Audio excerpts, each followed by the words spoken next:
चंदौली में दवा कारोबारी रोहिताश पाल की सनसनीखेज हत्या का पुलिस ने खुलासा कर दिया है। पुलिस ने हत्या की साजिश रचने वाले 3 अभियुक्त ओम प्रकाश, मनोज और भानु को गिरफ्तार कर लिया है। बताया जा रहा है कि मुगलसराय स्थित कन्हैया टॉकीज की जमीन को लेकर चल रही आपसी रंजिश के चलते रोहिताश पाल की हत्या कराई गई थी। मंगलवार को अज्ञात बदमाश ने रोहिताश पाल को गोली मारकर मौत के घाट उतार दिया था। पुलिस की जांच में सामने आया कि पकड़े गए तीनों आरोपियों ने मिलकर इस हत्या की साजिश रची थी। हालांकि वारदात को अंजाम देने वाला शूटर अभी भी पुलिस की पहुंच से बाहर है। शूटर की तलाश में एसपी चंदौली ने 9 टीमें गठित की हैं, जो अलग अलग संभावित ठिकानों पर दबिश दे रही हैं। पुलिस का दावा है कि जल्द ही इस हत्याकांड में शामिल शूटर को भी गिरफ्तार कर लिया जाएगा। देखिए हमारे संवाददाता चंदन सिंह की रिपोर्ट। 18 तारीख को मुगलसराय थाना क्षेत्र में रोहिताश पाल जैसे ही अपनी दुकान बंद कर रहे थे रात्रि में, लगभग 10:35 पे एक व्यक्ति पीछे से आया है। उसके द्वारा उन पे फायर किया गया, जिससे रोहिताश पाल की वहां पे मृत्यु हो गई। इस घटना में तत्काल 302 का मुकदमा लिखा गया था। इस घटना के सफल अनावरण के लिए हम लोगों द्वारा 9 टीमों का गठन किया गया था। साथ में लगभग 300 से ऊपर सीसीटीवी फुटेजेस अभी तक देखी जा चुकी हैं।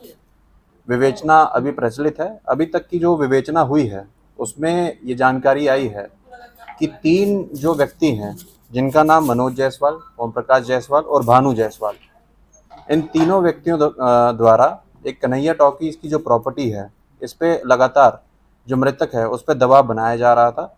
कुछ थ्रेट्स भी उसको आए थे। इसमें हम लोगों के पास पर्याप्त साक्ष्य, जिसमें बयान, डॉक्यूमेंट्री एविडेंस एवं साथ ही साथ इलेक्ट्रॉनिक सर्विलांस, इसके आधार पर अभी तक की विवेचना में इनका रोल सामने आया है और इनके द्वारा प्लानिंग करवा के इस घटना को करवाया गया है। इस विवेचना में जो और षड्यंत्रकारी हैं उन लोगों का भी खुलासा किया जाएगा। विवेचना भी प्रचलित है। साथ ही साथ इसमें जो शूटर्स हैं उनके लिए हमारी टीम लगातार लगी है। उनकी भी जल्द गिरफ्तारी और कार्रवाई की जाएगी। शूटर सभी गिरफ्तार नहीं हुए हैं और जो गिरफ्तार हुए वो बता रहे हैं कि ये फर्जी फंसाया गया है हमको।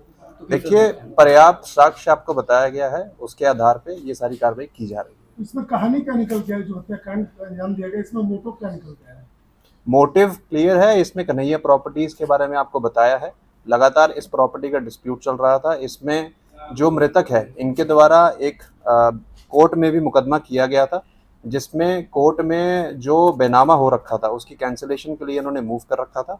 और यही पूरी अभी तक जो जानकारी आई है, इन्हीं के द्वारा पूरा प्लानिंग करवाया गया है इनके रास्ते से इनको हटाने के लिए, और इसलिए पुलिस इनको गिरफ्तार करके जेल भेज रही है। ऐसी भी संभावना जा सकती है कि जो हत्यारा है वो गिरफ्तार होगा तो कुछ नया भी निकल कर आ सकता है सामने।